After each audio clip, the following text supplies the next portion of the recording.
नमस्कार, 100% समाचारमा स्वागत छ। सुरु गरौँ 100% समाचार। सत्तारूढ 5 दलीय गठबन्धनद्वारा नागरिकता विधेयकलाई अगाडि बढाउने निर्णय। गठबन्धनको बैठकमा प्रधानमन्त्री शेरबहादुर देउवाले नागरिकता विधेयकलाई अगाडि बढाउने प्रस्ताव गर्नुभएको सञ्चार तथा सूचना प्रविधि मन्त्री ज्ञानेन्द्र बहादुर कार्कीद्वारा जानकारी।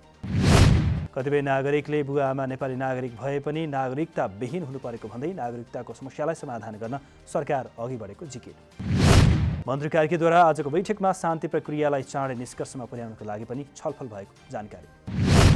बैठकमा कानुन न्याय तथा संसदीय मामिला मन्त्री गोविन्द प्रसाद शर्मा कोइरालाले मन्त्रालयले शान्ति प्रक्रियाको बारेमा अहिलेसम्म प्राप्त विवरणको प्रगतिको प्रतिवेदन पनि प्रस्तुत गर्नुभएको उल्लेख।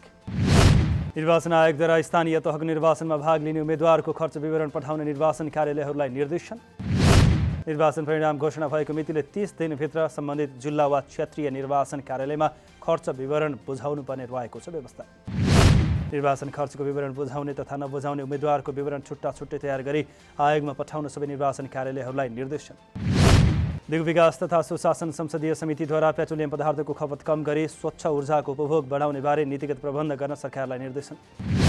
विद्युतीय सवारी साधन, सौर्य बत्ती, सौर्य पानी तताउने मेसिन, विद्युतीय चुलो जस्ता उपकरणहरूको प्रयोगलाई प्रोत्साहन गर्न ऊर्जा जलस्रोत तथा सिँचाइ मन्त्रालयलाई निर्देशन।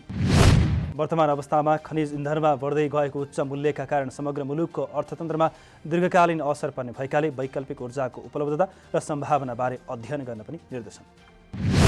रुस र युक्रेन युद्धका कारण विश्वभर महँगी बढ्दै गएको नेकपा एकीकृत समाजवादीका सम्मानित नेता झलनाथ खनालको धारणा। रुस युक्रेन युद्धका कारण त्यहाँबाट तेल र अन्नको प्रवाह ठप्प भएकाले विश्वभर नै महँगी बढ्दै गएको नेता खनालको भनाइ। तेलको मूल्य वृद्धि हुँदा सेवाको मूल्य पनि बढ्ने भएकाले मूल्य वृद्धि विरुद्ध आवाज उठाउनुपर्ने भन्दै सरकारले मूल्य वृद्धि हेरफेर गर्नुपर्ने कुरामा नेता खनालको जोड। स्थानीय तह निर्वाचनमा पार्टीले प्राप्त गरेको उपलब्धिलाई जोगाएर देश र जनताको हितमा लगाउनुपर्ने र नमुनापूर्ण काम गर्नुपर्ने जिम्मेवारी जनप्रतिनिधिहरूको काँधमा आएको उल्लेख। स्थानीय तह निर्वाचनमा पार्टीले देशभर उम्मेद्वार उठाउन नसकेको र गठबन्धनबाट पनि आफ्नो पार्टीलाई अपमान भएको कारण पार्टीले सोचे जति नतिजा प्राप्त गर्न नसकेको जिकिर। अबको 5 वर्ष चुनौतीपूर्ण र सम्भावनापूर्ण कार्यकाल हुने भन्दै आइपर्ने कार्यभार सम्पादन गर्न आँट र सृजनशीलताका साथ अघि बढ्न नवनिर्वाचित जनप्रतिनिधिहरूलाई खनालको निर्देशन। बलात्कारको घटना दिन प्रतिदिन बढिरहेको र पीडितले न्याय नपाउने गरेको उल्लेख गर्दै कडाभन्दा कडा कानुनी व्यवस्था हुनुपर्ने सांसदहरूको माग। नेकपा माओवादी केन्द्रकी सांसद पूर्णा कुमारी सुवेदीद्वारा 10 वर्षभन्दा कम उमेरको बालिकालाई बलात्कार गर्नेलाई मृत्युदण्ड दिनुपर्ने माग। माओवादी केन्द्रकी सांसद रेखा शर्माद्वारा विवाहपछि दाइजोको नाममा गरिने हिंसालाई पनि यौनजन्य हिंसाको रूपमा लिनुपर्ने उल्लेख। अपराधीलाई कारावासभित्र पनि श्रम शिविरमा राख्नुपर्ने धारणा राख्दै माओवादी सांसद अमृता थापाद्वारा बलात्कारको घटना न्यूनीकरण गर्न संस्थागत सुधार गर्नुपर्नेमा जोड। नेपाली कांग्रेसकी सांसद पुष्पा भुसालद्वारा बलात्कारको घटनामा उजुरी लिन हदम्याद राख्नु नहुने जिकिर। हदम्याद राख्दा अपराधीहरू एउटा घटनाबाट उम्किना साथ अर्को घटनामा संलग्न हुने तर्क।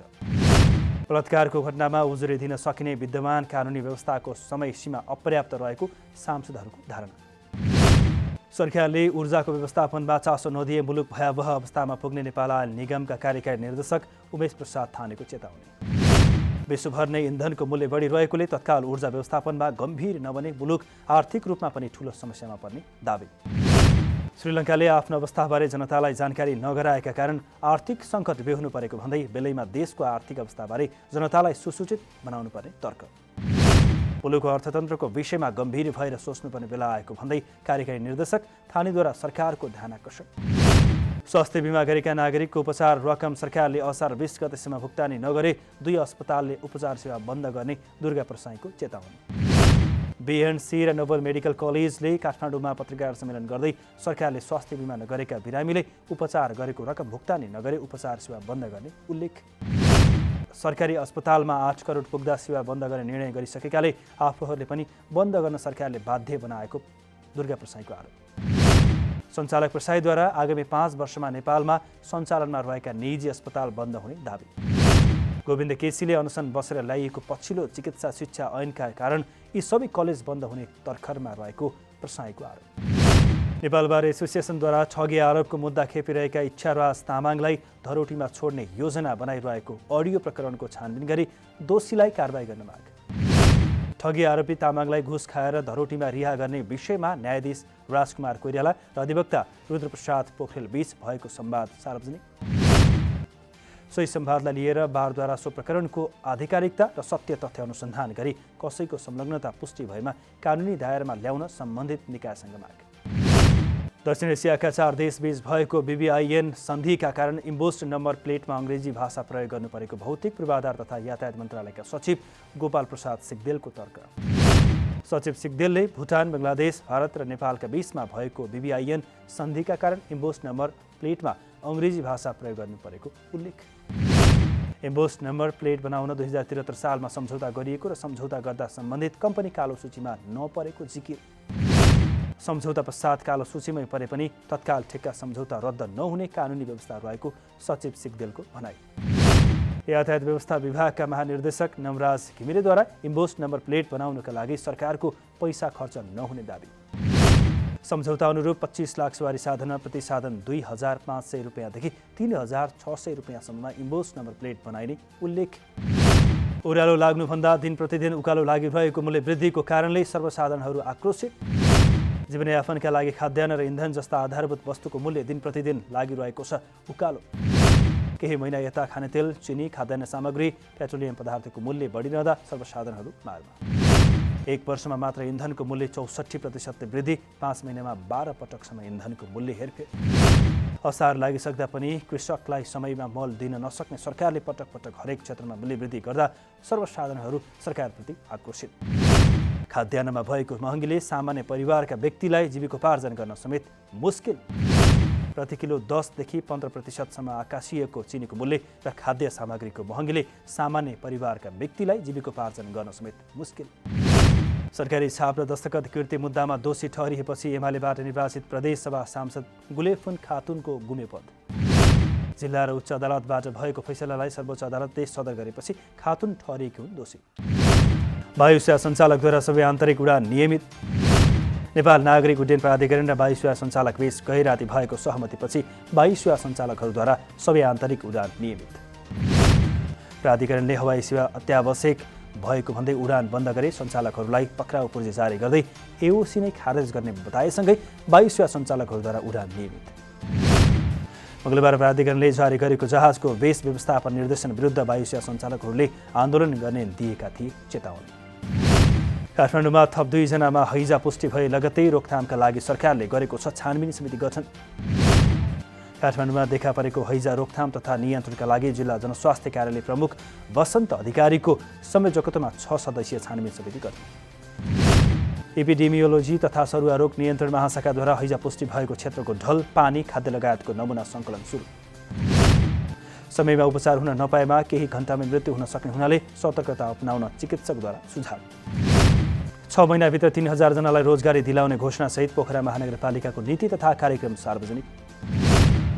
12 कक्षासम्मको अध्ययन सकेर बसेका विद्यार्थीलाई लक्षित गरी मेयर धनराज आचार्यले गरेका हुन् सो घोषणा। आफ्नो नीति तथा कार्यक्रममा मेयर आचार्यले समुन्नत पर्यटकीय पोखरा भन्ने नारालाई बनाएका छन् विकासको प्रस्थान बिन्दु। जस अन्तर्गत दिगो पर्यावरण मैत्री, योजनाबद्ध र हरित सहरी विकास, उत्थानशील पर्यटकीय पूर्वाधार विकास लगायतका बुँदाहरू उल्लेख। कृषि उत्पादनमा वृद्धि, महानगरको समृद्धिको अवधारणा पनि नीति तथा कार्यक्रममा उल्लेख। बारीदेखि बजारसम्म, गोठदेखि ओठसम्म भन्ने अभियान गरिनेछ सञ्चालन। मध्य प्रदेश सरकारको प्रशासनिक भवनको स्थायी संरचना निर्माणका लागि जग्गाको छनौट। मध्य प्रदेशको स्थायी राजधानी जनकपुर धाम घोषणा भएको वर्ष दिन नबित्दै सरकारले प्रशासनिक भवन निर्माण गर्नका लागि गरेको हो जग्गा छनौट। मन्त्रालय, मुख्यमन्त्री, मन्त्रीहरूको आवासका लागि स्थायी भौतिक संरचना जनकपुर चुरोट कारखाना लिमिटेड परिसरभित्रै निर्माण गर्न उच्चस्तरीय समितिद्वारा प्रतिवेदन तयार। प्रदेश सरकारले भौतिक पूर्वाधार विकास मन्त्री राम सरोज यादवको संयोजकत्वमा जग्गा चयनका लागि सुझाव दिन गरेको थियो उच्चस्तरीय समिति गठन। आयात बराबरको विदेशी मुद्रा ल्याउन नसके नेपाल पनि श्रीलङ्काकै अवस्थामा पुग्न सक्ने नेपाल राष्ट्र बैङ्कका गभर्नर महाप्रसाद अधिकारीको तर्क। अर्थतन्त्रको सङ्कटलाई आगामी बजेटले सम्बोधन गर्ने अपेक्षाका बीच गभर्नर अधिकारीको समस्या हल गर्न मौद्रिक नीति कुनै जादुको छडी नभएको प्रतिक्रिया। अत्यधिक आयात गरेर भएको विदेशी मुद्रा सञ्चित समेत सिद्ध्याउँदै गएकाले अब आयात बराबरको विदेशी मुद्रा ल्याउन नसके नेपाल पनि श्रीलङ्काकै अवस्थामा पुग्ने जिकिर। उद्योग व्यवसायी लगायत सबैले नेपालमा नै उत्पादन बढाएर आयात नभई निर्यात गरी विदेशी मुद्रा आर्जन गर्ने सोच राखे मात्रै मुलुकको अर्थतन्त्र लयमा आउने भनाइ। पछिल्लो समय विदेशबाट आएको रेमिट्यान्सले उत्पादन नभई विदेशबाट नै आयात गर्नाले देशको विदेशी मुद्रा सञ्चितमा गिरावट आइरहेको गभर्नर अधिकारीको दाबी। मौद्रिक नीति राष्ट्र बैंकको उद्देश्य अनुरूप सन्तुलित र समग्र आर्थिक क्षेत्र समेट्ने गरी ल्याइने पनि उल्लेख। अर्थतन्त्रका लागि जिम्मेवार पक्षहरू सबैजना आफ्ना दायित्वमा इमान्दार भए मात्रै अहिलेको सङ्कटको सामना गर्न सकिने जिज्ञा। आगामी आर्थिक वर्षका लागि राष्ट्र बैंकले ल्याउने मौद्रिक नीतिमा सरकारले लिएको नीतिलाई अवलम्बन गर्नुपर्नेमा अर्थविदहरूको जोड। निरन्तर बढिरहेको मूल्य वृद्धिलाई व्यवस्थापन गर्नुका साथै सरकारले सार्वजनिक गरेको नीति तथा कार्यक्रमलाई समेट्ने गरी मौद्रिक नीति ल्याउन विज्ञहरूको सुझाव।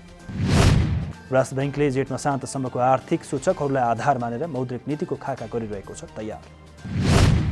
केन्द्रीय बैंकले नेपाल राष्ट्र बैंक ऐन 2058 भएको व्यवस्था बमोजिम प्रत्येक वर्ष मौद्रिक नीति सार्वजनिक गर्दै राष्ट्र बैंकलाई आगामी वर्ष बजेटमा लक्षित 8% को आर्थिक वृद्धि प्राप्तिमा सहयोग हुने र मूल्य वृद्धि दर 7% भित्रै राख्ने किसिमको मौद्रिक नीति निर्माण गर्नुपर्ने चुनौती। सरकार र केन्द्रीय बैंकद्वारा सामान आयातमा कडाइका बावजुद पनि जेठ मसान्तसम्ममा 17 खर्ब 63 अर्ब रुपियाँको सामान आयात। भन्सार विभागले उपलब्ध गराएको तथ्याङ्क अनुसार चालु आर्थिक वर्षको जेठ महिनासम्म अघिल्लो वर्षको जेठ महिनाको तुलनामा 27.5%ले आयातमा वृद्धि। गत आर्थिक वर्षको 11 महिनामा 13 खर्ब 83 अर्ब रुपियाँको सामान भएको थियो आयात। नेपालले आर्थिक वर्षको 11 महिनामा 1 खर्ब 85 अर्ब रुपियाँको सामान गरेको छ निर्यात। जेठ मसान्तसम्म व्यापार घाटा 25%ले बढेर 15 खर्ब 77 अर्ब रुपियाँ पुगेको छ। नेपालको आयात निर्यात अनुपात 11 महिनासम्ममा 9.49 गुणा। अफगानिस्तानमा गएको शक्तिशाली भूकम्पमा परि कम्तीमा 1000 जनाको मृत्यु, 1500 भन्दा बढी व्यक्ति घाइते। भूकम्पको केन्द्रबिन्दु अफगानिस्तानको खोस्तो सहरभन्दा झन्डै 44 किलोमिटर टाढा रहेको 6.1 म्याग्निट्युडको भूकम्पले सबैभन्दा बढी मृत्यु पक्तिकाको गायन र बर्माल जिल्लामा। यस प्रान्तमा ठूलो सङ्ख्यामा घरहरू पनि क्षतिग्रस्त भएका छन्। स्थानीय सञ्चार माध्यम इतिलात ए रोजद्वारा गयानको पुरै गाउँ ध्वस्त भएको उल्लेख। अफगानिस्तान, पाकिस्तान र भारतको 500 किलोमिटरभन्दा बढी क्षेत्रमा भूकम्पको धक्का महसुस गरिएको युरोपेली भूमध्यसागरीय भूकम्प विज्ञान केन्द्रको दाबी। बन्दुक नियन्त्रण सम्बन्धी ऐतिहासिक द्विपक्षीय विधेयकमा अमेरिकी सांसदहरूको सहमति।